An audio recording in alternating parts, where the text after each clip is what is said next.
انسان کی زندگی دنیا میں آنے کے بعد بنانے کے لیے ابھی تک جو دنیا میں سسٹم ہے وہ کتنا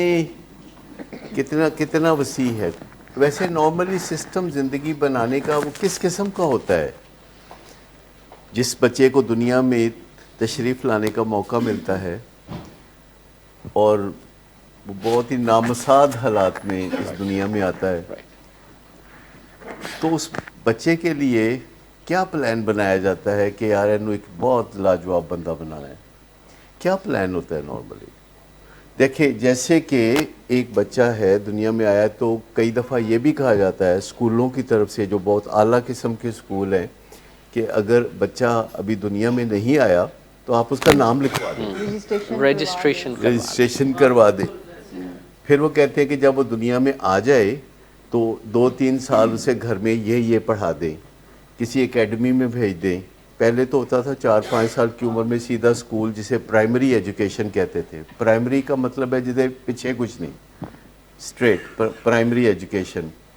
تو مجھے بتائیں کہ اب وہ نرسری ہے، پریپ ہے، فلاں ہے، اس کے بعد پھر پرائمری ایجوکیشن ہے، تو ٹوٹل کتنے سالوں کا پلان ہوتا ہے جس میں اچھا ابھی بچے کی زندگی خراب نہیں ہوئی، نیوٹرل ہے، نیوٹرل گیئر میں دنیا میں آتا ہے. ابھی اس نے کوئی چرس پینی شروع نہیں کی. کوئی ایسا تو نہیں بچہ جو دنیا میں آ کے تو مطلب آئے دنیا میں پہلے سے چرس پی رہا ہے.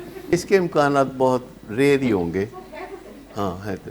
لیکن مجھے بتائیے کہ اس بچے کی جو نیوٹرل ہے زندگی کو بنانے کے لیے اس کے ماں باپ کیا پلان بنا رہے ہوتے ہیں؟ ڈیوریشن کیا ہوتی ہے اس پلان کی؟ کیونکہ جتنے بھی گولز ہوتے ہیں یا ٹارگٹ ہوتے ہیں اس میں 2 چیزیں ہیں، گول کیا ہے، ٹارگٹ کیا ہے، کتنی دیر میں پورا ہوگا.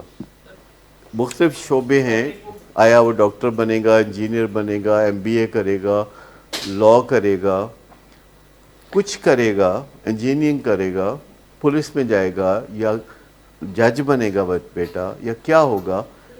مطلب یہ تو توقع رکھی ہی جاتی ہے کہ he will be a good person, اچھا بندہ بنے گا، ہماری عزت وغیرہ کرے گا. پر اس کو ذرا ہم سائڈ پہ رکھ دیتے ہیں، اور 20 سال کی ایجوکیشن کے بعد وہ پڑھ سکتا ہے، وہ لکھ سکتا ہے. اگر وہ ڈاکٹر ہے تو وہ اپنا فنکشن کر سکتا ہے ایز اے ڈاکٹر. وکیل ہے تو وہ کسی کے ساتھ کام شروع کر سکتا ہے ایز اے اپرینٹس.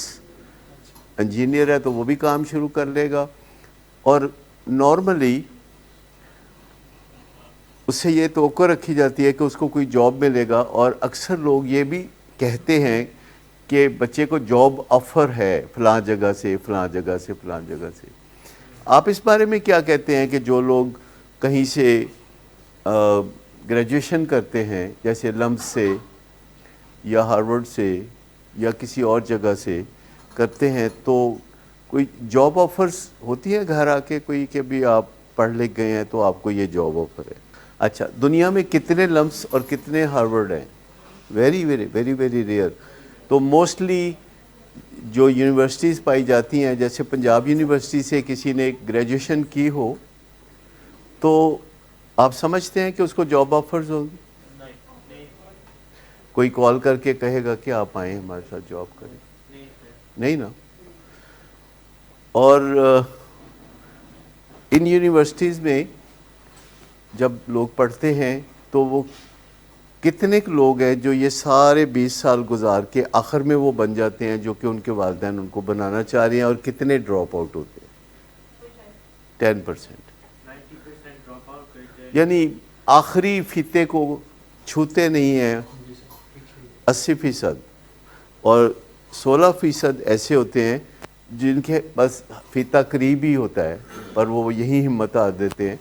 اور 4% ہوتے ہیں جو فیتے کو چھو لیتے ہیں اور وہ عملی زندگی میں آتے ہیں. پھر ان کے اندر بھی کچھ کامیابی ملتی ہے، کچھ کامیابی نہیں ملتی. اور والدین کا یہ بہت بڑا مسئلہ ہے کہ بچہ پڑھائی سے اکھڑ گیا. یعنی یہ بات بڑی کامن تکلیف دہ بات ہے گھروں میں کہ ایک ایسی فیملی جہاں پڑھے لکھے لوگ رہتے ہیں، افورڈنگ لوگ رہتے ہیں، اور ان کا بچہ پڑھائی سے اکھڑ گیا. اور جو بچہ پڑھائی سے اکھڑ جائے اس کے بارے میں عام طور پر کیا تصور کیا جاتا ہے کہ خود ہی ایک دن آئے گا اور پڑھائی کے ساتھ جڑ جائے گا. این اے نہیں پڑھنا ہے کام پہ لگاؤ. یوزولی وہ بچہ کہاں کام پہ لگتا ہے؟ ٹھیک.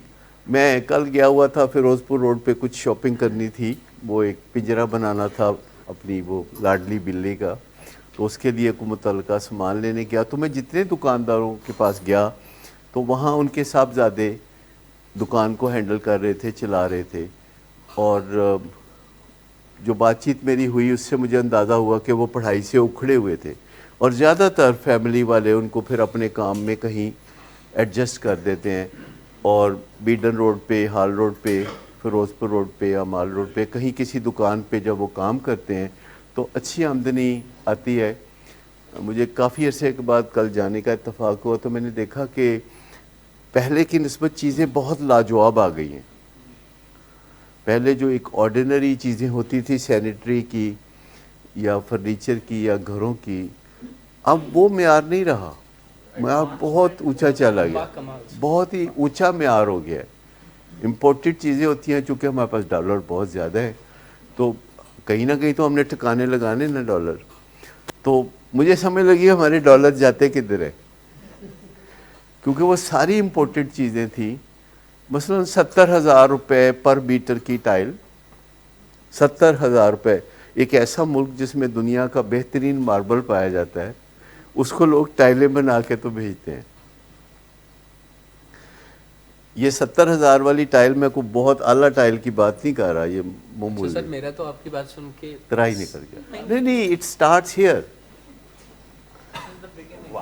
یہ تو بگننگ والی بات ہے. اب آپ مجھے بتائیے, کمپیریزن ہو گیا سارا کہ یہ ہمارا نارمل سسٹم ہے. اس میں جو بچے یونیورسٹی سے گریجویٹ کرتے ہیں وہ ماں باپ کے ساتھ کیا سلوک کرتے ہیں, اپنے بیوی بچوں کے ساتھ کیا سلوک کرتے ہیں. مجھے ایک دو دفعہ اتفاق ہوا یونیورسٹی اسٹوڈنٹ سے بات کرنے کا, اور میں نے ان سے پوچھا کہ اس بات کا کتنا امکان ہے کہ آپ میں سے کوئی اپنی بیوی پہ ہاتھ اٹھائے گا. تو ایک نے بھی نہیں کہا کہ نہیں, اس بات کا کوئی امکان نہیں کہ میں ہاتھ اٹھاؤں گا. زیادہ تر نے کہا کہ پھر مار کھانے والی گل کرے گی تو پھر مار کھائے گی. یعنی اگر مار کھانے والی بات کرے گی, جس کا فیصلہ بھی بندہ خود ہی کرے گا کہ مار کھان والی گل ہے کہ نہیں ہے,